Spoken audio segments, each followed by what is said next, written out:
Everybody, and welcome to the last of our regular Thursday evening cricket chats for now, brought in association with Scrivens. Thank you for your company throughout this strange summer on Thursday evenings. We've had some wonderful guests, haven't we, across the weeks, and we will be resuming these live web chats after the season ends. So that'll keep us going, hopefully, during the winter. Tonight, the last of this series, our special guests are Warwickshire Sport Director Paul Farbrace and First Team Coach Jim Troughton. Thanks very much for joining us, chaps. Plenty of questions from the members to get through. But first of all, just a word on how things are looking as we get very close to the season now. Jim, the preparations have gone well? Yep. Hello, everybody. Hope you're all well. Looking forward to next couple of days and getting started again. Yeah, we've had 2 warm-up games, so effectively 4 days of cricket at Edgbaston. I think they've gone pretty well. Been very happy with where the squad is, the way we've played those 4 days of cricket. I'll be mindful that the season hasn't started yet, but the fact that we've put in those 4 good days and I think come out on top against Notts and Worcester in those, having picked up near enough sort of 25 wickets in the 2 games and put some runs on the board and guys getting time in the middle. So yeah, happy with the prep. Looking forward now really to Saturday. I bet the players can't wait to get out there, can they? And I was interested talking to Pop yesterday. He said, if anything, the bowlers perhaps were a little bit too keen at times and really trying their socks off. I guess that might be something to bear in mind on Saturday when the serious stuff starts, mightn't it? They're just desperate to get out there. Yeah, and also, desperate, competition for places this game, is going to be pretty tight. A little bit different from last year where we were looking for loan signees and trying to register bowlers to come and help us out because we had such an injury crisis. But this year we've got all our bowlers are fit and it's going to be some tough decision. So they're all trying to impress. And I think that was probably the case, especially against Worcester on that second day. You had a lot of bowlers to bowl and all of them wanting to try and impress and push for that place. So yeah, it's going to be a tough decision. Myself, Pop Welsh and Will Rhodes have had a few chats and I think we're pretty close to what we want for that final 11. Thanks, Jim. Paul, good evening to you. It's been a strange old summer, hasn't it? But I guess it's just nice now to be starting thinking about how to win cricket matches rather than just about social distancing and everything like that. Although that, of course, is still in place. But there's been so much more to this summer than cricket, hasn't there? Yeah, good evening, Brian. Yeah, exactly right. I mean, I think for all of us, we've said many times that, obviously it's been a tough situation for everybody. Obviously a lot of people have lost lives and, a lot of livelihoods and businesses have struggled and it's going to be tough. But, when it comes to what we're about and the cricket, we've now got a fantastic opportunity to actually put a smile on people's faces for the next 2 months, play competitive cricket, which I think at one point we didn't think was going to be possible. So, yeah, I think we're all just very much looking forward to, what we've got ahead of us. And I think, Jim's absolutely right. It's great that, selection's going to be difficult for the selectors. We're able to put out a strong side, a competitive side, and we expect to win games of cricket in these next 2 months. But, it's just brilliant to see the sun shining and knowing that we're going to be okay on Saturday and play some cricket. And wasn't it nice to have some spectators in the ground for one of the days of the friendly as well? And of course, for a couple of days of the Northampton game as well. And there was a really nice spirit in the ground, wasn't there, with about 1,000 spectators in on the other day. Absolutely. And, everybody enjoyed that. I think we're all grateful, to the ECB, the government, that they've given us the opportunity to be one of the pilot grounds. It's no surprise with the facilities that we've got here and the reputation that Warwickshire has in terms of doing things properly. So, I think we're fortunate that we had people here on Tuesday, and we're very much looking forward to the fact that we can let more people in on Saturday and Sunday, and hopefully, if that pilot goes well as well over the weekend, we'd like to think there'll be a few more pilots throughout September, and we put ourselves in a very good position to hopefully host a few more. So, it's definitely going in the right direction. Whether we get back to anything like normality before the end of this season, I think is unlikely, but I think we will still get opportunities to show that we can do things properly here. But I'm sure the members sitting in the sunshine on the far side of the ground the other day were thoroughly enjoying watching the game of cricket and probably thought, actually, a bit the same as we were, that that may not happen this year. So a great opportunity for everyone. And just, I mean, you did mention in an interview the other week the great work that Claire Daniel and Gerhard Moster and others have done to actually make it all possible, because there's a lot to do, isn't there, to make sure that everything can be socially distanced and all the guidance is followed. So, as you said at the time, it's not just a meeting or two, is it? It's a lot of work. Yeah, it is. And you know, you're absolutely right. We're very fortunate. We've got good people here who, you know, have done a brilliant job from the start of it. You know, I was involved with, you know, right back to probably 2 months ago when Sibley and Wokes and Stone and Moe and Ali were practicing at our ground 3 times a week. And we had a lot heavier protocols in place for them. And it's gradually got easier, but it's only got easier because we've got very good people doing a fantastic job. And in Claire and Moz, we've got 2 people who really are outstanding. And I think that's another reason why, you know, we were chosen as a pilot venue. But the players have been good as well. You know, it's very different for the players. They've been really good. They've taken on board the advice. They realise it's for their benefit, but it's also, you know, getting supporters in, getting spectators in, making sure that they're looked after. They feel as though they're being, you know, it's safe for them to come and watch as well. And we've got a guy working with us, a new member of our backup team in Bilal, who is on the cleaning staff here at the club. And he is cleaning everything every half an hour in and around the changing room area, the gym, where the players are sitting watching. You know, he's cleaning constantly. And it's people like Bilal that are doing an awful lot of unseen work to allow the players to go out and play the game. But as I say, the players have been very respectful, but they've also been very grateful of the help and support to allow them to get back to what they love doing. So, you know, it's going well. But what we can't afford to do is to cut corners or get sloppy in what we're doing and maintain good practice. Because if we keep doing that, we give ourselves a chance of playing right the way through to the end of September. And who knows, maybe even into early October at this stage. Well, that would be lovely. Of course, the final of the Bob Willis Trophy, I think, is October the 1st to the 4th. Let's hope the Bears are in it. But let's get on to the members' questions anyway. Thank you to everybody who sent one in. And we'll start off with one from David Whittingham. Good evening, David. Thanks for your question as always. And a question for you both, I think, fellas. David says, cricket, like many sports, is not only a physical game, but very much a mentally challenging game. During lockdown, what facets of your own and the players' mental health have been a concern? And are there any facets which might actually turn out to be a positive from this strange summer? Shall I go? All yours, Jim. Yes. Yeah, look, I mean, it was a really odd time. And I think it was almost like the entire staff were, you know, it's the only way you can look at it in previous seasons if you've got one of those season-ending injuries, you know, and you've got a stress fracture or you've torn ligaments in your knee and you're just left twiddling your thumbs and just waiting for that opportunity to get yourself back on the park. So, yeah, I think those first few weeks after we got back from La Manga, where we just get to that point where you're just building up to get ready for the season, it was a real strange time, you know, being in lockdown. And like Farby said, there's so many people who are doing an incredible job to keep the country running. So it kind of put things in perspective. But, you know, for young cricketers, for the older cricketers, it was just a real challenge. We have a wellbeing group that kept in touch with them. They fill out an app to say where they are in terms of, you know, their mental well-being, their tiredness, their mood. So we could always keep in touch with those kind of things and recognise if there are any guys who were struggling a little bit more than others, you know, guys who maybe didn't have families, they're on their own.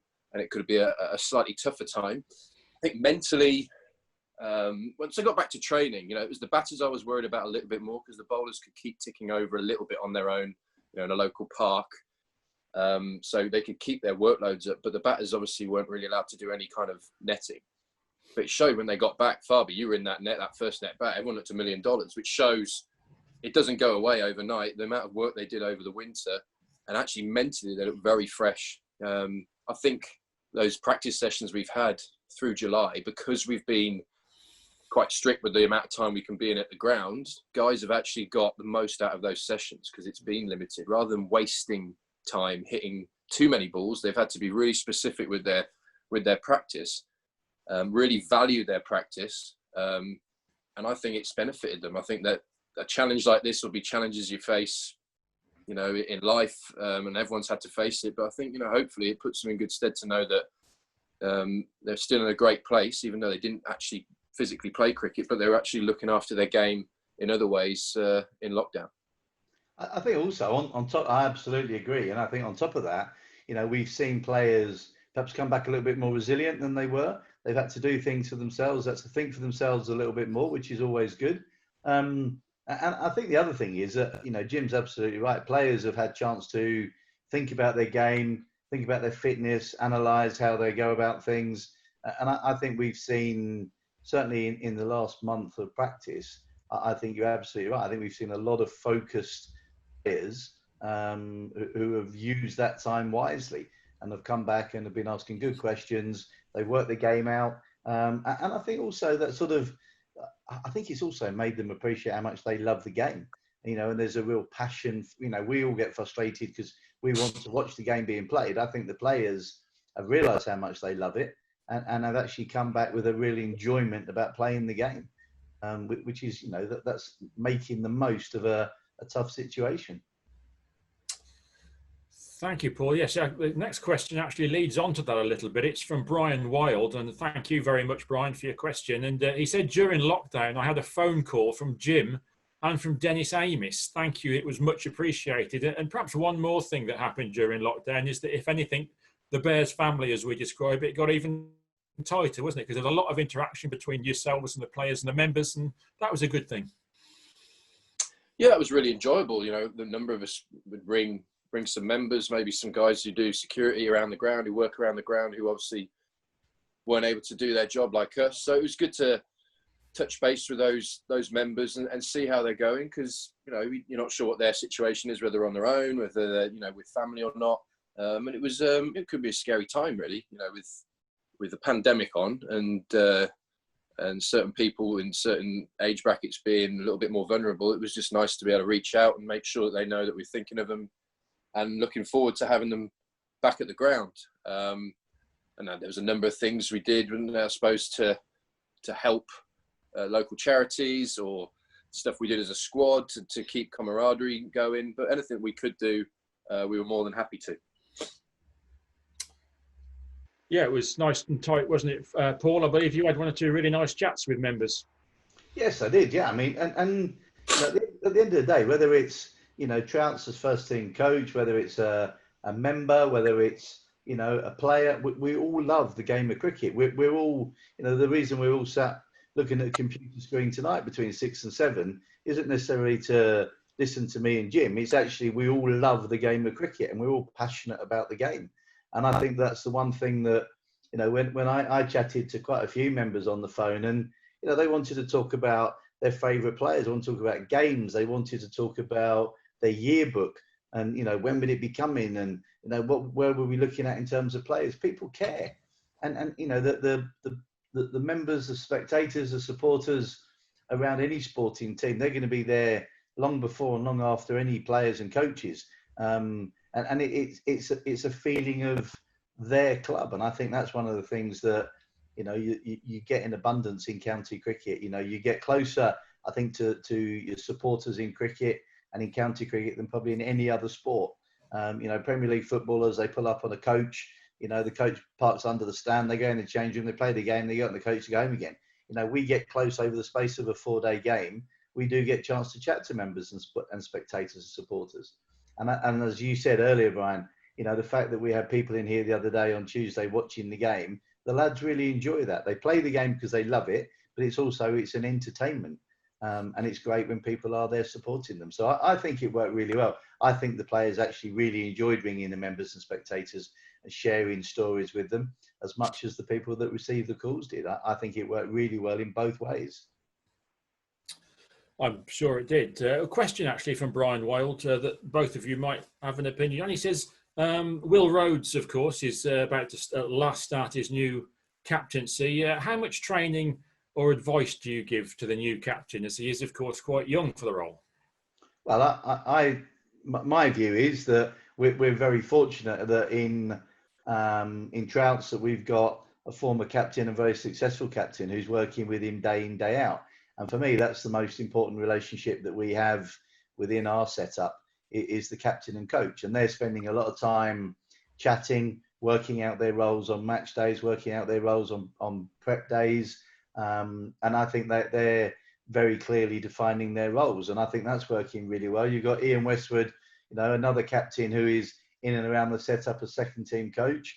And I think also Rhodesy has got other people that, he will have seen as captain and he will have learned from. And we've talked about, getting him some learning opportunities in leadership, but not doing that too early. He almost needs to captain, spend some time on the field and captain, spend some time talking to Jim about how he's going to go about it, how they're going to work together. And then when he's done it for a period, then we can set him up other opportunities to help him with his training and his learning. I think the danger is it becomes far too much theoretical and actually not enough practical. And I think he needs to actually get on and do the job, make mistakes as he goes, because he will make mistakes. No captain's perfect. No captain, doesn't matter who they are, has ever had the perfect day. Everybody, it might be a miss chance to change the bowl. It might have been changing a field, whatever it might be. It might be the way that you delivered a team meeting. But as I say, he's very fortunate that he's got two club captains that he's working closely with. He's a bright lad. He's a good cricket. He's got good cricket knowledge. He reads the game well. So he'll have views, and it's important that it's balanced with, Troughton's experience as well. So I think he's in a very good, unique position. Jim, your first match as Warwickshire captain brought a victory by an innings and 312 runs, didn't it? So you'll be expecting the same from Will Rhodes? Yeah. I remember saying to you, Brian, the only way is down from there, wasn't it, I suppose? But yeah, we did talk about it because we were due to play down at Taunton that first game. So I said to Will, no pressure. I was down my first game. But I agree with Farby is that, he's got to be authentic to himself as a captain, and he's been dying for this opportunity to get out there and start doing it. We've had all this winter and all this, lockdown period, and then he's had this opportunity in a 2-day inter squad, and then two days to start imparting his way of running that team on the field. The good thing for Will is he's an early starter in the morning, so he likes getting in early. He can get his cricket done and dusted, which allows him, frees him up to focus on his own game, which, he's a three-faceted player in terms of, he bats, he bowls, and he catches in the slip. So along with captaincy, he's going to be juggling a lot of things. So him being able to prepare early in the mornings, we can have chats, we can talk about the team, he can concentrate on his cricket and then concentrate on running his team on the field. I'll be there, myself, the other coaches, as a sounding board, and be able to support him and take all the other stuff that can sometimes weigh you down as a captain off his plate, really. And I've really enjoyed working with him. I think he's a bright lad. He loves his cricket. He thinks about his cricket. And, I think the guys are really taking to him. So, it's a good start. We haven't played a game yet, obviously. And pressures will come. And that's probably the thing that's going to be our biggest thing as a squad. We've had a really good pre-season. That first contact, that first moment where things might go awry, might lose a couple of wickets, might not get a wicket for a while and go around the park, how we deal with that, how Will deals with that as a captain, how we deal with that as a squad. These will be the tests that we're looking forward to challenge ourselves with. Question from Roger Small. Thank you, Roger, for your question, which is, for many seasons, we have appeared to be well off with quick bowlers, but as the season unfolds, we always seem to experience more than our fair share of injuries and the effectiveness drops off. Will there be a different plan this season to manage the workloads and the fitness levels of the bowlers? Yeah, last year I've been involved with Warwickshire now since, year 2000. I don't think I'd ever seen anything like it last year. It was incredible. It wasn't just little niggles here and there. It was season-ending injuries for a number of our bowlers, let alone Belly missing the entire season, and Hosey missing the RL50s at the beginning with a broken thumb. It was an odd season for injuries. Now, over the winter, we sat back down, we looked at things. We had a good record in terms of overs bowled in the year before. We managed to keep our bowlers on the park in 2018, but we felt that they needed to be a bit more robust, a bit more time on their feet in the winter. So a lot more running, a lot more time on their feet to get that robustness, because there's being gym fit, but then being bowling fit can be a completely different matter. Giving the control to the bowlers to understanding their bodies is also important. Them knowing how many overs they've got in them, rather than it being a very strict workloads that have been brought in. And I think sometimes you're kind of juggling what the bowler needs to recognise what's sore and what's serious. And that comes with experience, you know, and you've got a number of younger bowlers who don't know their bodies yet. So learning that is vitally important. But yeah, we put in a few things that hopefully give us a better chance of keeping them on the park, to able to us to rotate them and rotate them to keep the balance of the team, to make sure that we've got the roles in our bowling unit covered.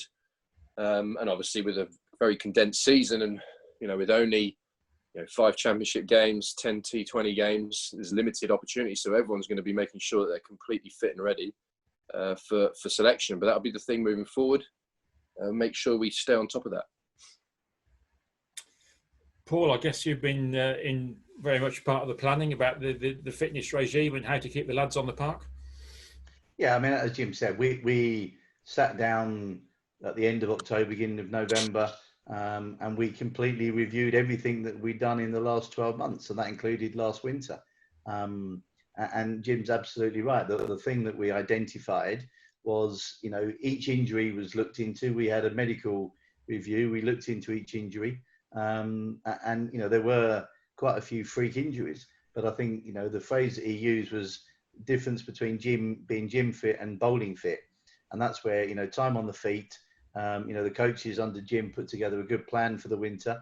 They did a lot more running, did a lot more double sessions. The bowlers bowled more overs, and we were very confident coming into the start of the season back in April that our bowlers were fitter than they were at the same stage last year. And it's not, that wasn't because the previous year they weren't well planned and well organised, but it just honed your focus. And the great thing about this game is you're learning year on year. And Roger's right. Last year, what was tough in terms of injuries. And sometimes, you sort of, you think back to seeing your bowlers running in and bowling 25 overs every day. Well, there are very few bowlers in county cricket that can do it day in, day out. And the other thing that we looked at is, and Jim made mention of it there, is making sure that we married up, the right type of bowlers. So if you've got a Hannon Dalby who can bowl an 8-9 over spell, and you've got maybe a Norwell who's a short spell bowler, what you can't afford to do is get your balance of your side wrong and have too many short spell bowlers in your team, which puts pressure on. And then the other thing that happened last year was that instead of being able to rotate and rest bowlers, it was a case of who's fit, they've got to keep playing. And then that led to more injuries, and that makes it tough then. I think we, and Jim mentioned it earlier, I think we were very, very excited at the start of the bowling day against Worcester that we had so many bowling options, and our excitement and the bowlers' excitement meant that we perhaps weren't quite as disciplined as we could have been. But we, they very quickly got that back on track after lunch. And I think, Jim's absolutely right. We're looking forward to Saturday against Northampton, knowing that, we are going to be able to put out at this stage, touch wood, a formidable bowling attack. I think that's the biggest thing, that you don't realise it. When one bowler gets injured, you don't realise the knock-on effect that have in, say, the game that he got injured in. So say if he steps out of the game, like Liam Norwell, unfortunately tore his hamstring at the crease, slipped at the crease at York, which put on an extra workload for Ollie Hannon Dalby, who then the next game went into the next game with a little niggle in his side, but we had to play him because we also had him and 2 other loanees in the game, and then he misses the next game after that. So it kind of, it couldn't really, it was almost like trying to block the holes in the dike, but it not being able to keep the water from coming out. So hopefully we're better placed. And like you said, we're pinching ourselves, but also touching a lot of wood to make sure that keep these guys fit for the next 5 games. Well, let's hope so. Matt Grubb asks about another of the bowlers, the spinner, Jitan. He says, has the club made any decisions on its future overseas players policy and approach in the light of Jitan's imminent retirement and the news that 2 overseas pros will be permitted from now on? Yeah, well, I mean, the one thing I'd say on that, in terms of, we will look at the end of the season at how people have gone, where our gaps are. And we did that back in October, November, in terms of looking at, that's why we chose Chris Green, because we decided we needed, someone to help lead our T20 side. We needed someone to bowl some spin for us, who could bat and field as well. And that's what Greeny brought. So we'll sit down the end of the season and look at that. We'll look at, the budget side of it. I think the one thing that we've probably already decided is that, you know, we want to have a quality overseas if we have one. We're not just going to have one for the sake of it. And I think we probably have talked about the possibility of maybe the RL50 being the tournament where we play our younger players and we don't necessarily fill it up with an overseas cricketer. So, you know, we're constantly looking at it. We're constantly talking about players out there. I mean, part of Jim's trip to Australia back in January to the Big Bash was also to look at overseas players, talk to other coaches, see what's out there. And I think we're constantly talking to people about who's available. But the thing with Jeets, where he's been such a freak, is that, you know, he's played for such a long period of time for one club.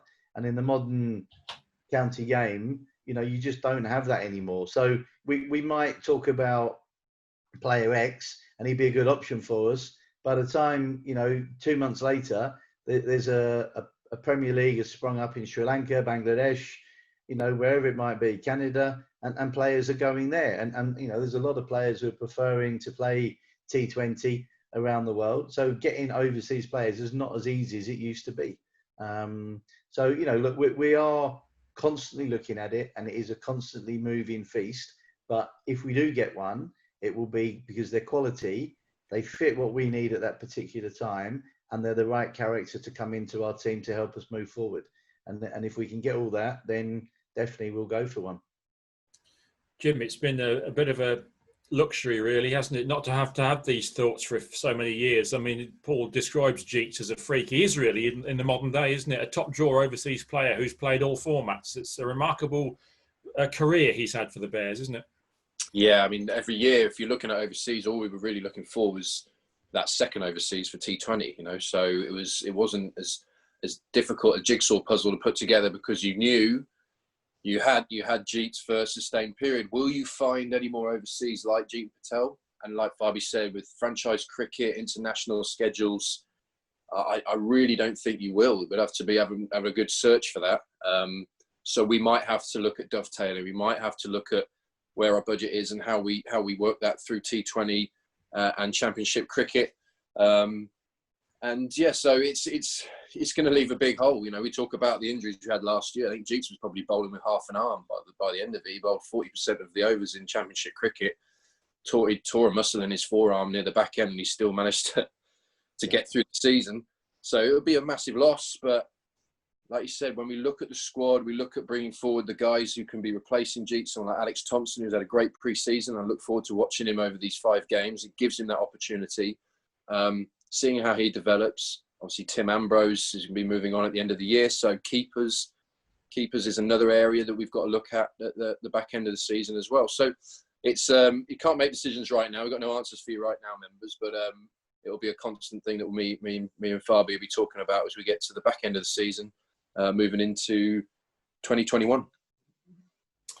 Thanks, Jim. Questions from Charles Ross. Charles, thank you for your questions as always, and for your kind comments about these weekly web chats. Nice to know you've enjoyed them. And Charles says, thank you both, Jim and Paul, for your time this evening. I've often thought, says Charles, that the most important attribute of the professional sportsman woman is mentality. For example, I was very impressed by Robbie Yates in April, May last year, in at number 3, tough conditions against serious bowlers. I like the way he would walk away to square leg between balls to gather his thoughts. As Graham Gooch said, turn down the volume.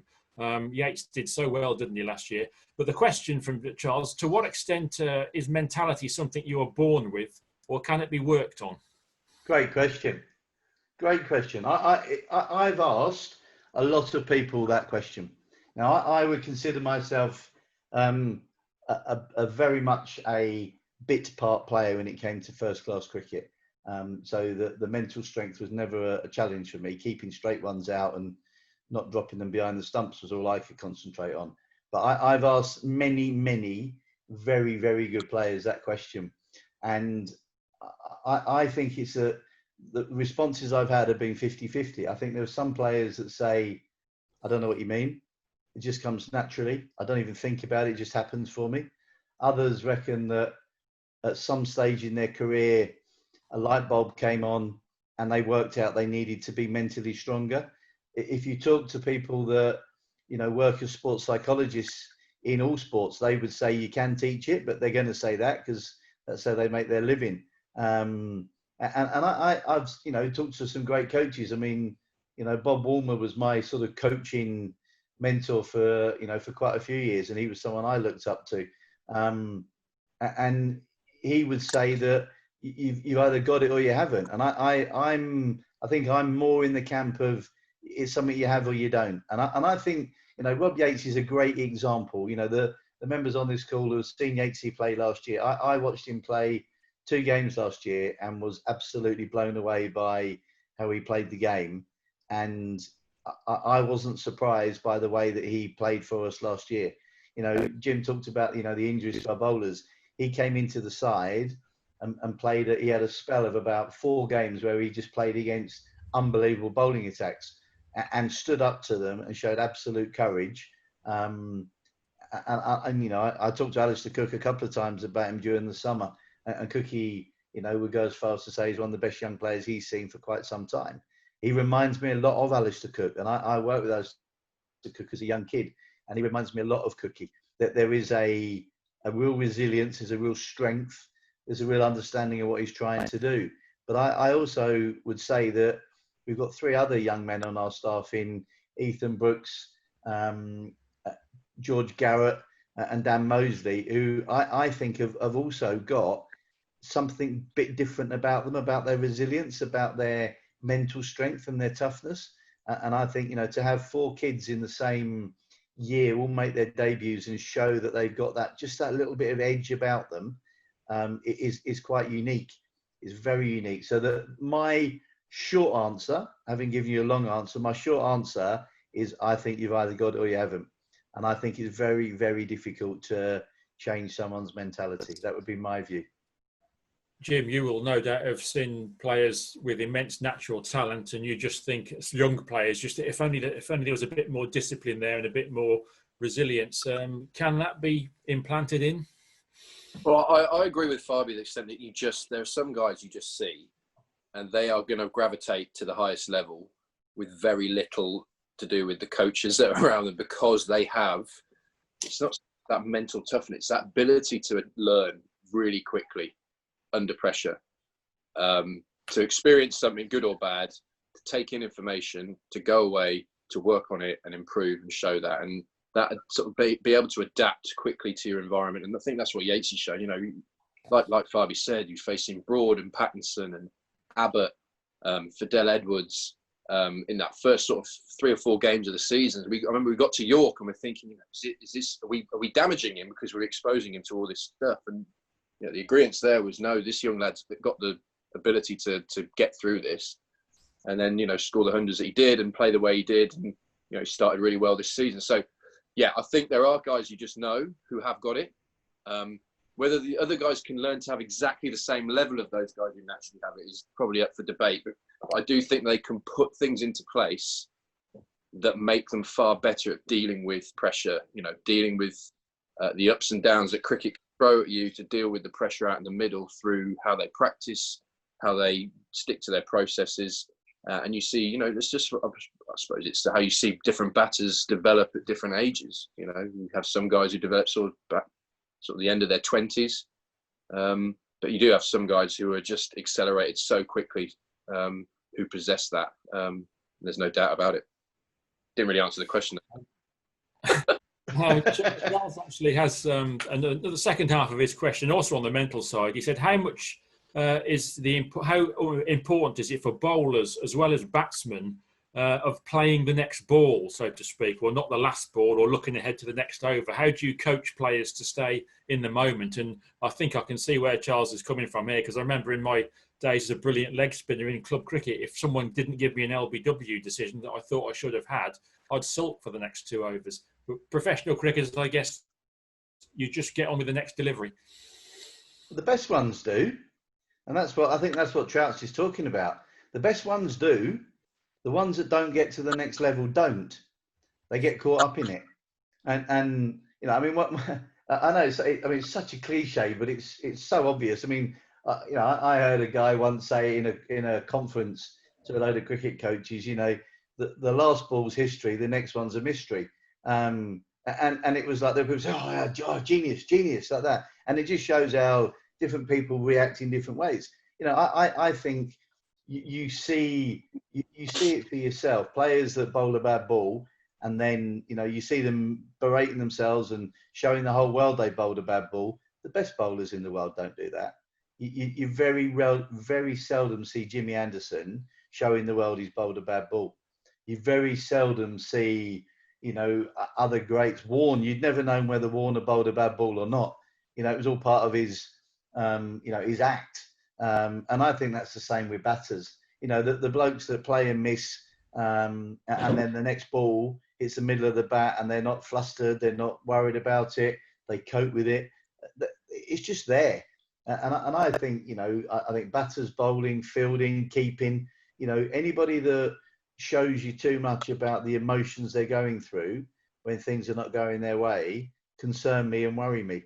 The people that you wouldn't know if they just dropped a catch, you wouldn't know if they just bowled a bad ball, you wouldn't know if they played and missed 3 out of 3. And no batter in the world has ever played the game without playing and missing. But it's how you play the next ball. And that for me gives me a big clue as to when you watch young players play, how do they cope under pressure? What happens? The best time to judge anybody is when they're not playing well.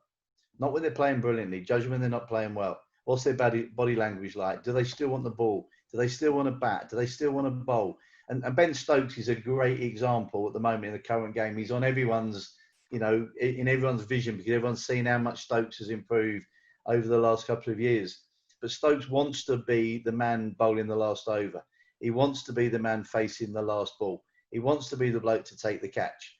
And that's what you're looking for in cricket, in players and cricketers. You're looking for the people that want to be that person when the action's going, not the bloke who's pulling his sun hat down over his eyes, hoping the captain doesn't see him when they need someone to bowl the last over, or you need someone to see the game through.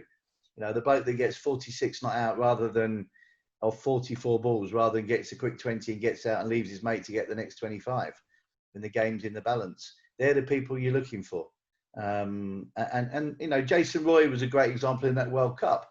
You know, misfielded twice in that super over, yet when the ball came to him off the last ball, you know, he wanted the ball to come to him. He kept putting himself in that position. And I think that's a really great place for players to be. Question from Bert Latham. Thank you, Bert. The question, horses for courses is a term which is considered acceptable for bowlers with selection depending on the type of pitch that is played on. Less so for batsmen. Should it be the case a little bit more for batsmen as well, or do we just have to accept that it's a batsman's game and you just pick your best ones? I better let a batsman answer that. A batsman's game. Look, I will never deny physically it is a batter's game, but you know the mental side of it can be pretty tough. One opportunity, I could go on all day long with bowlers and argue this one, but I always feel as a bowler, you're always gonna. I mean, look, they win your games, they win your championships, and I even think they win your T20 comps. So your bowlers are your pedigree, you know, the people who are going to win you trophies. Because 20 wickets in Championship cricket, taking regular wickets in white ball cricket, is the way to win games of cricket. So they're so vitally important. What they will get though is opportunity, you know, to show if they're in good nick, to show if they're hitting, you know, bowling to plan.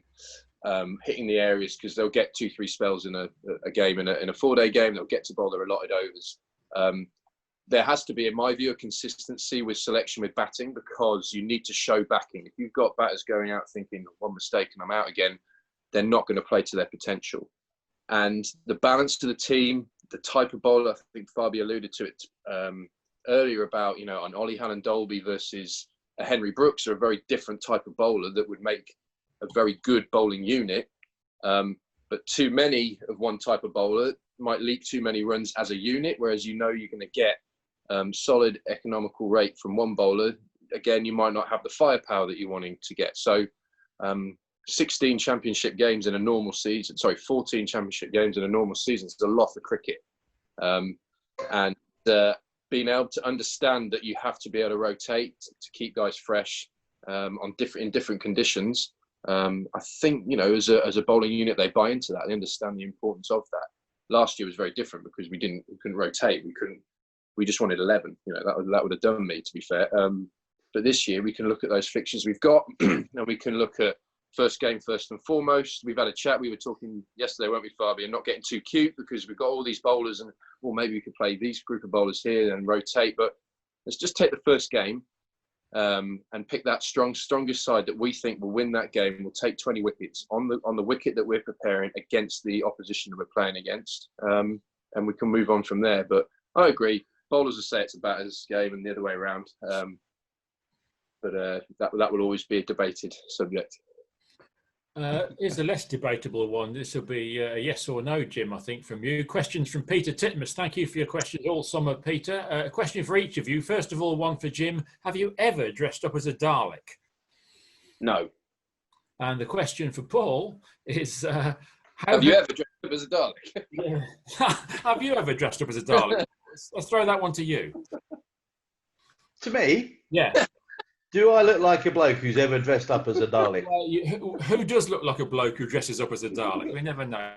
But no. The question for you, Paul, is how have you found the transition from international to county cricket again? What do you like about county cricket and what do you miss about international cricket? And I got, have you dressed up as a Dalek?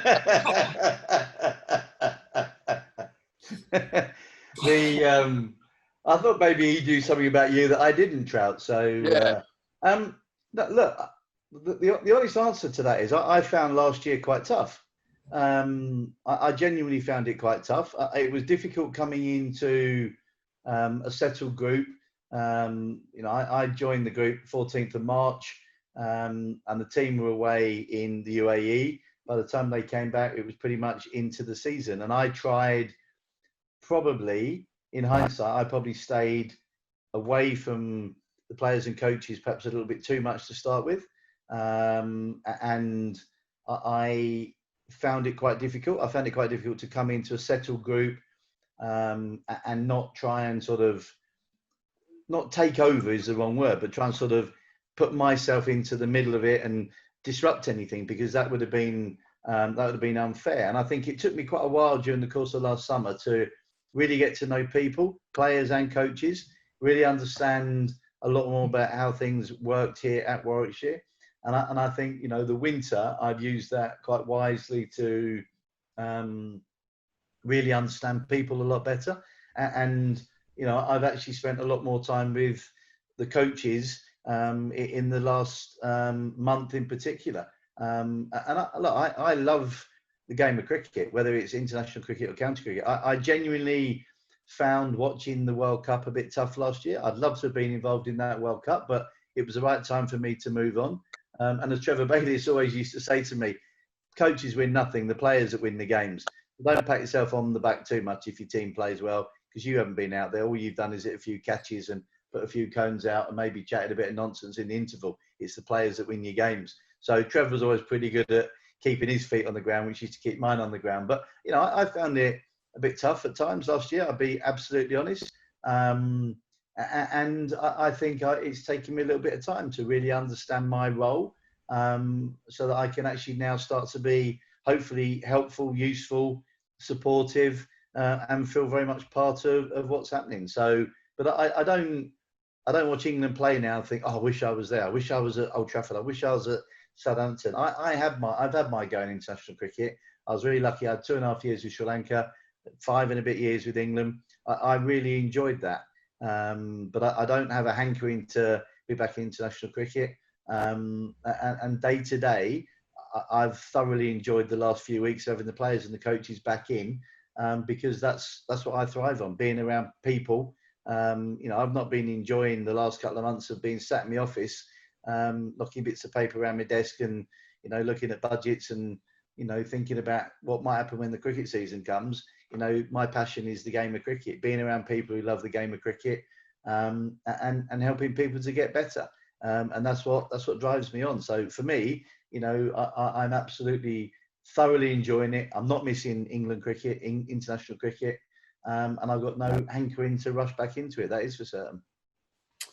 Thanks, Paul. A couple of questions from Peter Hyatt. Thank you, Peter. Very specific ones about the here and now. Will Rob Yates be the preferred partner to open with Will Rhodes this season? And is Liam Norwell fit?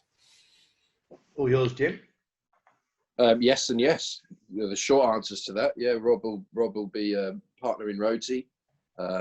Obviously now we're in that position which we've been for a number of years previous, when we had Belly and Trotty involved with England, that guys need to step up when your internationals are called upon, and Sibs hopefully now has proven over the last 6 months that he's the right guy to take England forward at the top of the order. Having a great series against the West Indies. He actually popped into the ground. It was good to see him. It's interesting seeing all these England guys out of the bubble. They all look a little bit like fish out of water, just mixing with us normal people. So it was good to see him. But yeah, Rob will step up to that role. He is an opening batter, and that's probably his preferred. If you think of everything he's done in his young career, going through the age groups, he was always an opener. So yeah, Rob will open, and Liam Norwell, he bowled a couple of spells against Worcester. He had a little bit of a back spasm. We call it having children. He's got a young one who he's having to get out of a cot and put in a car seat, and we've all been there. We would get a little back spasm, a little bit disky down the lower back, and he just had to have a couple of days off to sort that out. But he ran in well, and he'll be in the frame for selection, which is great news for us. Along with all these other bowlers that who are really chomping at the bit for selection. Thanks, Jim. A couple of questions that are quite closely linked, so I'll put them together. From Sean Taylor and Neil Marsh. Sean says, with Dom Sibley playing for England, will the Bears look to recruit an opener at some stage, as an injury to Will Rhodes would leave us without any experienced openers? And Neil says, with Sibley, Wokes and Stone involved with England, Ambrose and Patel retiring, and Bell perhaps not too far down the road, what is the recruitment plan for the next 3 years and overseas options for 2021? You've dealt with that last point, of course.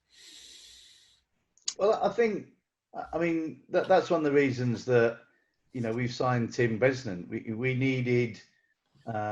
needed some experience. And I've said, I said last year, and I've said already for the start of this year, we have a lot of players who haven't played a lot of cricket, are mid-range in terms of their experience, and we need them to step up and stand up now and take responsibility and stop talking about them as young players. We've got some very, very exciting and talented young players, and I would include Henry Brooks in that. I mean, he's still a young man. So we've got some very exciting youngsters. We've got some mid-range in terms of experience. Our 4 senior players last year, in Wokesy, we didn't see Wokesy hardly at all. Tim Ambrose obviously plays in the Red Bull stuff, and he did play in the RL50 last year. Jeets played every game, and as Trout said, played when he shouldn't have been with his arm being injured. It did leave us a bit short in terms of our experience. Obviously, Belly didn't play at all. So this year, having Belly in the side, having Bresnan in the side, I think gives us experience with both bat and ball, and that's a real positive for us.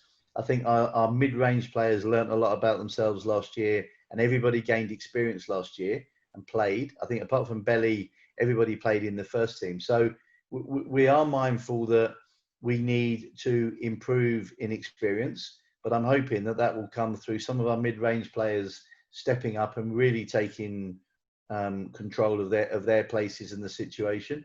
And whilst Belly has only extended for 1 year, the form that he's shown so far and his level of fitness, who knows how long he's going to play for. But we are definitely mindful that, and we've mentioned already that in Patel and Ambrose, they have been 2 huge influences on this club over a number of years, and you don't just replace them. We're very fortunate that in Bell and Bresnan, we are sort of replacing them, if you like, 2 like for like, but we do need a little bit more experience around our team. So, and I give the same answer that I would give in terms of overseas players.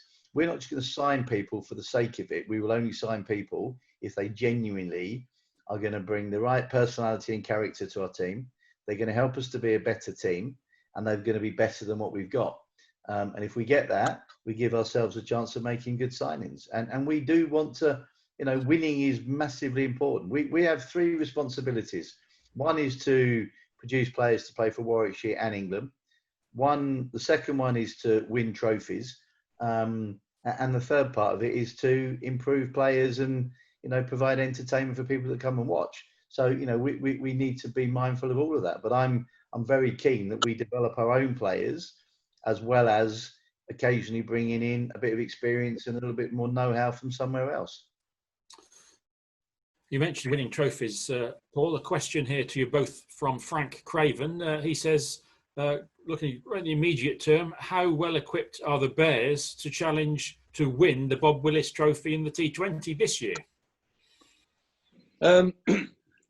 Well, as a goal that we want to set ourselves, I believe we can finish top 2 in this group that we're in. If we play to our potential, we keep our bowlers fit, the way that our batters have lined up so far, the competition for places that we've got in our squad, the experience of last year, because there were times last year we kept reminding ourselves we will benefit from this situation in the long run. I think we're seeing that. We're seeing a group of guys who've matured incredibly well, who have been there, done that. There aren't going to be any doubts about first team cricket. They've all experienced it. And I think if you look at the fixtures, how they're lined up, I'm very confident that we can put ourselves in a position where, if obviously it's the top 2 teams out of those groups go through, we need to get the right amount of points. We need to be winning strong games of cricket to be featured in those top 2. But to give ourselves the opportunity at the top half of the table, I believe we can do that. So I'm very confident with the way that we're playing at the moment, that we'll be coming into those last 2 games with a real chance to push for one of those spots. Just building on from that, actually, Rodney Meadows asks, perhaps one for you, Paul, how realistic is it for Warwickshire to win the county championship in the next 3 years?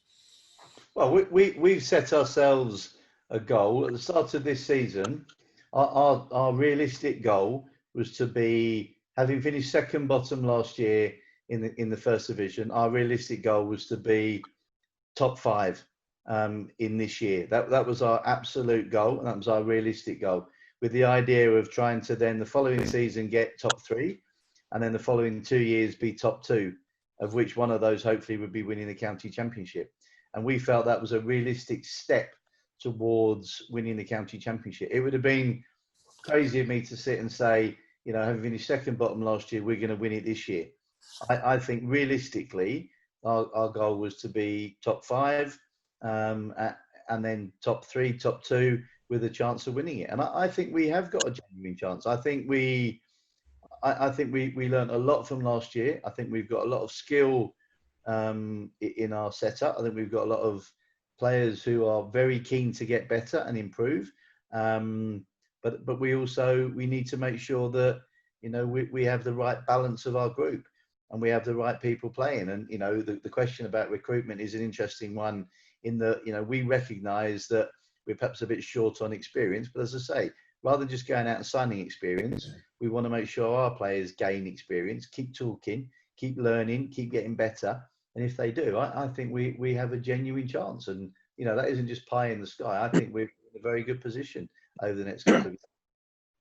I remember doing a members forum in 2018. I think it was sort of just after the first group of championship games, and I think a question was asked that, at the top of the order, the opening batters, we need someone with experience at the top of the order. Sibley and Rhodes had just started their partnership. They hadn't, torn up any trees in terms of stats. But I remember answering that with, the way they'll get experience is by playing. So we're looking now at 2020. One's club captain and one's playing for England. That is how quickly that can happen when those guys are given opportunity to grow and recognise what their potential is. And that will be the same for Rob Yates, and these young guys that Farby talked about, Ethan Brooks, Henry Brooks, George Garrett, Dan Mosley. With experience is the only thing that they're going to improve with.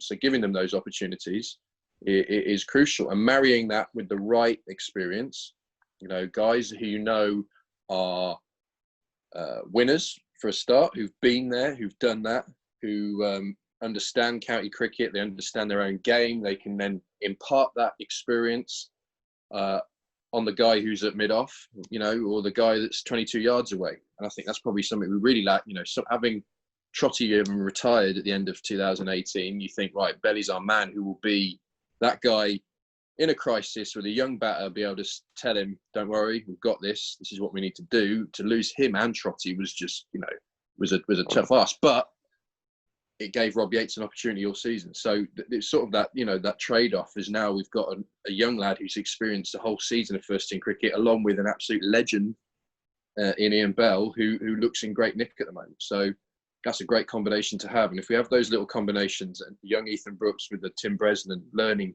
from each other, Rob Yates with Ian Bell, Alex Thompson with Jeetan Patel this year, there's going to be these opportunities that hopefully benefit these guys moving forward.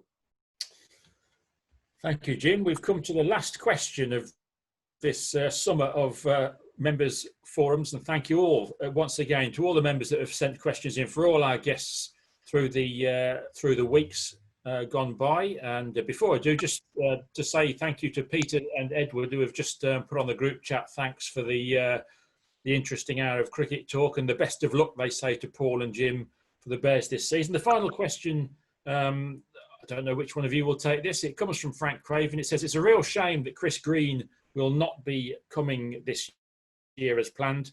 Did you consider appointing another T20 captain from within the squad, given that Will Rhodes is not an automatic pick in the T20 side?" Oh, good job. He's not a selector. Who asked that question? Frank Craven. Frank. Well, Frank's obviously not got Rhodesy in his starting 11 for the T20. So it's a good job Frank's not one of the selectors then, as far as Rhodesy's concerned. Look, the honest answer is one of the reasons that we went for Greenie was that Chris would, he's got a lot of experience around the world. He fitted brilliantly into our dressing room last year and was a fantastic character, and would have been a brilliant acquisition for us to play the whole year. And the plan would have been that Rhodesy would have captained at the start of the season. He'd have got some experience. Then Greenie would have taken over for the Blast, and then Rhodesy would have carried on. So he'd had a bit of a break, and that would have worked quite nicely for him. In terms of it just being a shortened period, it works well that Rhodesy's got a 2-month stint as captain. And, we want him to grow and learn through this period. So it's a good opportunity for him to do it. When we come to the start of next season, we may again look at split captains. I'm not saying that we will. We may look at split captains, but I think in this situation, it's a brilliant opportunity for Rhodesy to gain as much captaincy experience as possible.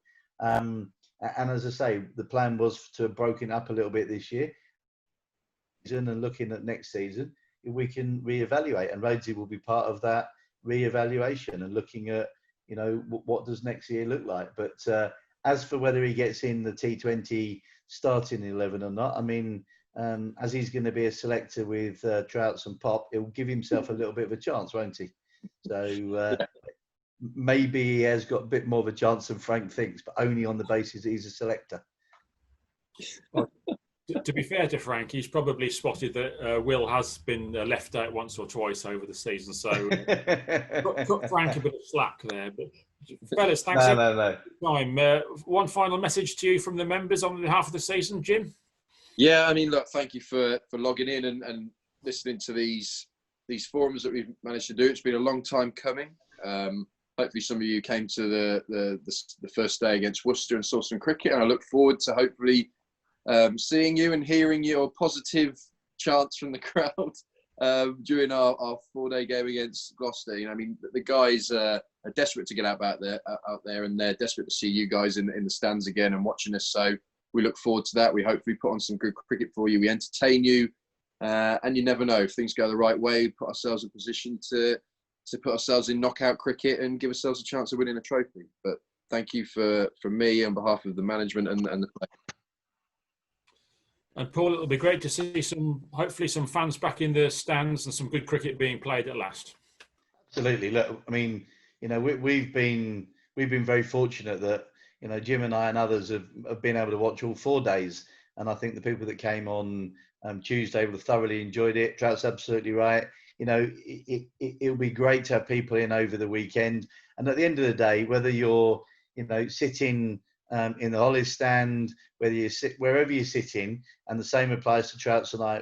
At the end of it, as I said earlier, we're all cricket fans. We all love this game. We're passionate about it. It's brilliant that we can have these forums. And Brian, thank you for hosting them and drawing the questions out of the supporters and members, because at the end of the day, whether it's us answering them or the questions that are being asked, we've all got the same thing we all love. We're passionate about the game of cricket. We've all got views. We all watch the game. And that's the great thing about this game of cricket. It brings views out in all of us. And what we said tonight, that there are views. That they might not be right. They might be wrong. And there'll be people sitting shaking their head saying, well, that's not what I think or whatever. And selection's another great one. But that's what keeps bringing us back. That's what brings us back on Saturday. That's what brings us back on Sunday and next season, and keep us going, because we love the game so much. So, look, we're exactly the same. Troughton and I are exactly the same. We're huge fans of the game. We love the game. We love talking about the game. And any chance that we do get to bump into members, supporters, spectators around the ground, feel free to ask your questions, because, we're genuine. We will answer them anytime. We'll answer them honestly. They might not be what you want to hear, and you might have a completely different view, but no problem with that at all. That's the great thing about this game. So, but thanks, Brian. Thanks for hosting them, doing such a fantastic job. And I've heard a lot of people say how much they've enjoyed them, and it's been great. But there hasn't been one person that's been asked to come on and do it that hasn't said yes straight away, because they love talking about the game of cricket. So, it's been great for our point of view as well. So, and thank you very much. Thank you very much, Paul and Jim, for this evening. And thank you all to the members who have supported this really well, with great questions through all the weeks. We've had some great guests, haven't we? AD and Dougie and 90, so many. And all these interviews are still available on the website, on the club website, and also on YouTube. So do have a look back if you missed any of them. Thank you for your company and questions this summer to all the members. We will resume these live web chats later in the year, after the season ends, and in the meantime, let's just enjoy some cricket. On behalf of Warwickshire County Cricket Club, please everybody take care and stay safe, and hopefully see you at Edgbaston very soon. Thanks a lot. Good night. Cheers, guys. Thanks, Brian. Brilliant.